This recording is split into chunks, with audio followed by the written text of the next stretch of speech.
because you mentioned mastering, I just kind of jumped into mastering. It was a strange thing is that I always had like the hookup with Sam Ash and Manny's, as far as equipment. So I always had a lot of equipment, all of it, some of the stuff was a little bit under the table sometimes, I ain't gonna lie, but, that's the way it goes. So, but I had it, so my man says, I couldn't afford anything like Manly or anything like that. So I would go with the Behringer, $100. I was like, what? $100? You gotta be kidding me. Meaning that was expensive because I wanted to pay like $30.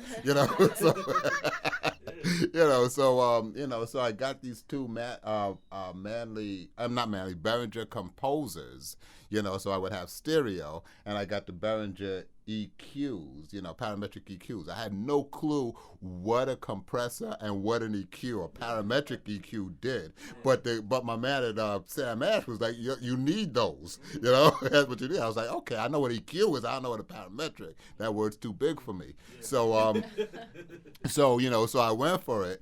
And I got them in, and I started putting out the word. I'm gonna do mastering now. So my first big master gig came in with a group called Mob Style. So I don't know if y'all know who Mob Style is, but but it's like AZ. It's that whole crowd from the '80s. AZ. Gangsta Lou, Whip Wop, Alpo, Rich Porter, these are the guys that you didn't want to mess with, and you wanted to make sure that they were right. So, or else, what I found out is that these guys couldn't even get a record deal because all the record labels were afraid of them.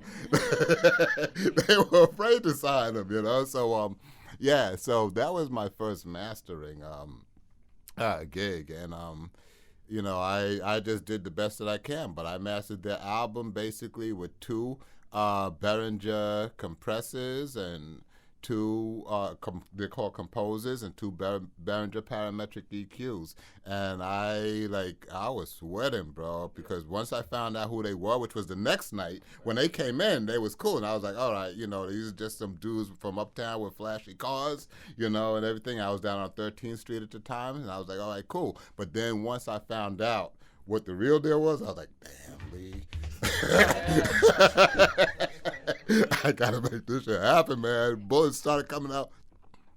Sweat started coming out and bullets and shit, and I got it, So, that was my introduction to mastering, and that was back in I'd say about 1990, and then since then it's been like a steady climb uphill, and then that was a successful. Well, I don't know how successful the album was, but I know that the track, even to this day, the album sounds pretty damn good. So I ain't gonna lie, I'm not mad at myself, especially for what I had to work with.